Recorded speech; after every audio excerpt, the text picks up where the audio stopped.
Dear students, class 10th की math subject में exercise 11th के बेसिक कॉन्सेप्ट में बच्चों थ्योरम पढ़ते हैं।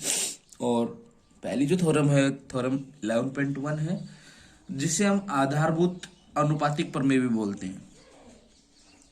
दूसरा नाम होता है इसे आधारभूत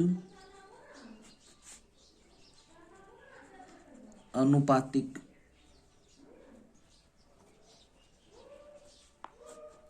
या थेल्स प्रमेय, शॉर्ट में से BPT, BPT basic proportionality theorem के नाम से बोलते हैं। ये थ्योरम पढ़ते हैं बच्चों। और थ्योरम होती क्या है बताइए?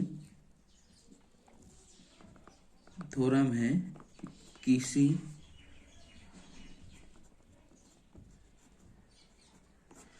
त्रिभुज की एक भुजा के समांतर खींची गई एक रेखा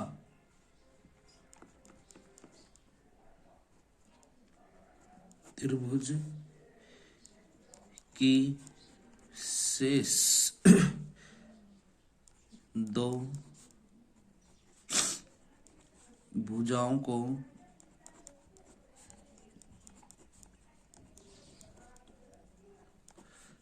प्रतिच्छेद करे तो यह दोनों भुजाओं को समान अनुपात में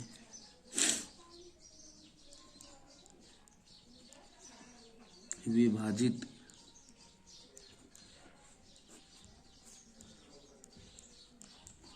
करती है, समान अनुपात में विभाजित करती है। देखिए समझाते हैं, सॉल्यूशन करें। भाई ये एक त्रिभुज है पास में,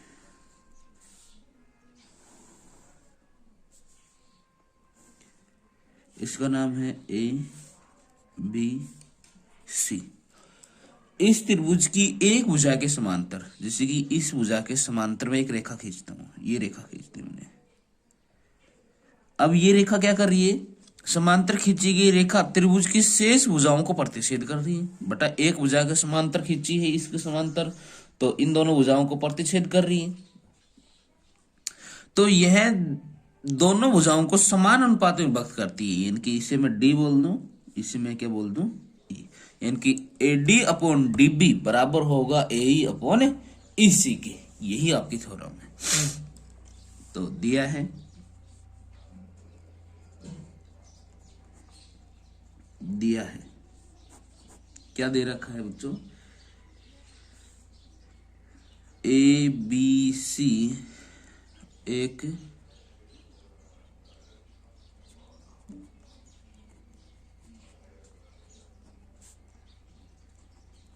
त्रिभुज है जिसमें बी डी ई समांतर है किसके? बी सी के। D is parallel to B C. अच्छा, सिद्ध करना है।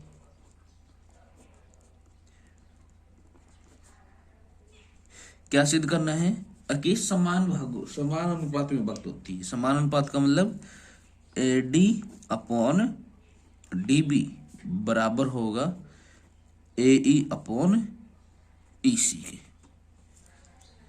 एक रचना और करनी पड़ेगी बच्चों इसमें। रचना के रूप में मैं ये करता हूं कि एक तो यहां से लंब बना लेता हूं, ये तो क्या है बच्चों, लंब है 90 डिग्री के कोण के साथ में। एक यहां से भी मैं इसका लंब बना लेता हूं 90 डिग्री के साथ में, जिसे एफ बोल दूंगा और इधर वाले को जी बोल दूंगा। मुझे ध्यान देना, ये जो लंब है ये पूरी त्रिभुज का लंब है, ठीक है। और इसको इससे मिला देता हूं,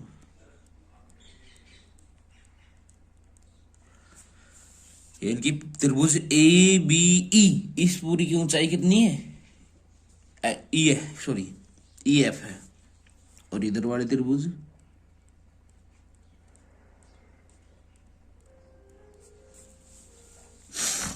तो रचना में क्या किया है बच्चों,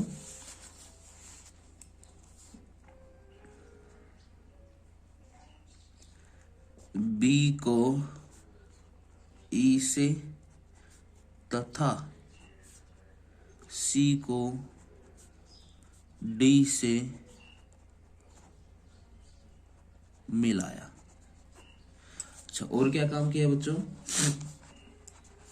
कि ये लंब बनाया है कि बी नहीं, E F is perpendicular to A B and D G is perpendicular to A C. ये जो डी जी है इस ए सी के परपेंडिकुलर है, ये ई एफ है ये इसके परपेंडिकुलर है। उपपत्ति करते हैं बच्चों, और उपपत्ति में हम क्या करेंगे, त्रिभुज का क्षेत्रफल का डायरेक्ट सूत्र याद कर लेते हैं कि त्रिभुज का क्षेत्रफल हमें पता क्या होता है, 1/2 गुणा आधार गुणा ऊंचाई, ये क्या होता है त्रिभुज का क्षेत्रफल।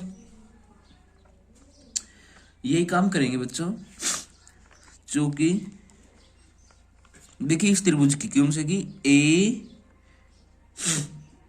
डी ई, इसकी ऊंचाई क्या है ई एफ, चूंकि त्रिभुज ए डी ई की ऊंचाई बराबर क्या दे रखी है हमें ई एफ, और त्रिभुज ए ई डी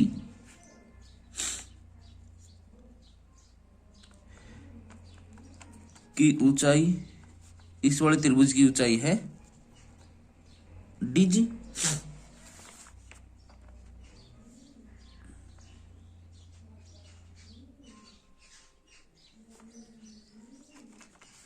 और यही काम यहां पर करेंगे, ये भी ध्यान रखना।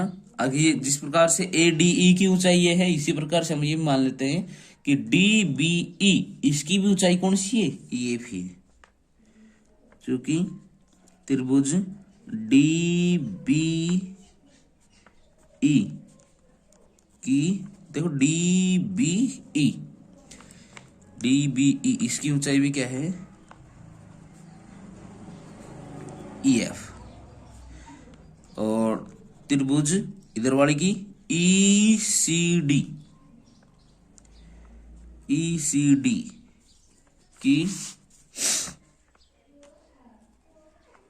ऊंचाई क्या होगी डी जी। अब मैं इनका क्षेत्रफल निकाल देता हूं, ऊंचाई मेरे को पता चल गया, अब क्षेत्रफल निकालते हैं। सबसे पहले मैं निकालता हूं त्रिभुज, कौन सी त्रिभुज का, त्रिभुज ए डी ई का क्षेत्रफल। त्रिभुज ए डी ई का क्षेत्रफल क्या होगा बच्चों, 1/2 आधार, देखो क्षेत्रफल सूत्र क्या होता है आधार गुणा ऊंचाई, तो आधार का काम कौन करेगा ए डी इंटू ऊंचाई, देखो ए डी की ऊंचाई हमने क्या मान रखी है ई एफ। उसी प्रकार से अब मैं निकालता हूं त्रिभुज नीचे वाले का, कौन सी की डी बी ई की ऊंचाई, डी बी ई की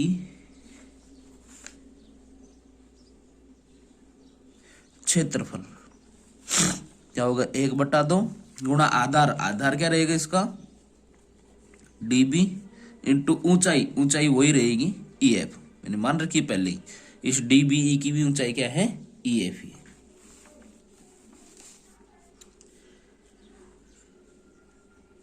अब हम कर देते हैं त्रिभुज ए डी ई का क्षेत्रफल बराबर त्रिभुज डी बी ई का क्षेत्रफल क्या होगा, 1/2 गुणा ए डी गुणा ई एफ अपॉन 1/2 गुणा डी बी गुणा ई एफ। तो त्रिभुज ए डी ई का क्षेत्रफल त्रिभुज डी बी ई का क्षेत्रफल कितना आ जाएगा, 1/2 से 1/2 कट जाए, इससे कट जाए तो A D upon D B. समीकरण नंबर बोल दे इसे फर्स्ट। अब देखो नीचे वाले हम काम करते हैं। इसी प्रकार नीचे वालों को निकालते हैं त्रिभुज डी बी ई का क्षेत्रफल अपॉन त्रिभुज डी बी ई नहीं, इधर वालों से त्रिभुज ए ई डी का क्षेत्रफल बटे त्रिभुज ई सी डी का क्षेत्रफल, ई सी डी का क्षेत्रफल क्या होगा, 1/2 गुणा आधार, आधार इसके लिए क्या है ए ई गुणा ऊंचाई, मैंने बताया था क्या था ई एफ, दोनों के लिए ई एफ रहेगा अपॉन 1/2 आधार है ई सी इंटू ऊंचाई रहेगी ई एफ, कट जाएगा। तो त्रिभुज ए ई डी का क्षेत्रफल बटे त्रिभुज ई सी डी का क्षेत्रफल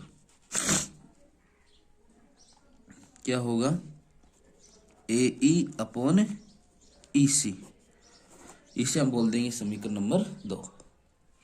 अब देखिए बच्चों, हम ये लिख सकते हैं कि जो त्रिभुज ए डी ई का क्षेत्र है वो वही क्षेत्रफल किसका होगा, ए ई डी का, जो कि त्रिभुज ए डी ई का क्षेत्रफल किसके बराबर होगा, त्रिभुज ए डी ई बोल दो या ए ई डी बोल दो, एक ही तो बात कर रहा हूं। तो ए ई डी का क्षेत्रफल समीकरण नंबर 3। और एक बात ये बोल सकता हूं कि डी बी ई का क्षेत्रफल वही होगा जो डी ई सी का क्षेत्रफल होगा, क्योंकि ये दोनों एक ही आधार पर बनी है और समांतर रेखाओं के मध्य भी बनी है। एक ही आधार और समांतर रेखाओं के मध्य बनी त्रिभुजों का क्षेत्रफल भी क्या होता है, समान होता है। तो त्रिभुज डी बी ई का क्षेत्रफल बराबर होगा त्रिभुज ई सी डी का क्षेत्रफल, समीकरण नंबर 4। अतः इसका मतलब क्या हो गया, त्रिभुज ए डी ई का क्षेत्रफल बराबर है त्रिभुज ए ई डी का क्षेत्रफल बटे त्रिभुज डी बी ई का क्षेत्रफल बटे त्रिभुज ई सी डी का क्षेत्रफल। मतलब कि इसका क्षेत्रफल क्या आया था, A D upon D B बराबर आ गया ए ई अपॉन ई सी, इति सीता, हैंस प्रूव्ड। इसी प्रकार अन्य रिजल्ट और याद रख लेंगे कि भाई A D upon D B A E upon E C तो हो गया। अगर मैं लिखना चाहूं कहीं पर कि पूरी A B upon A D तो किसके बराबर होगा, ए सी अपॉन ए ई के, वह A B upon D B किसके बराबर होगा, ए सी अपॉन ई सी के।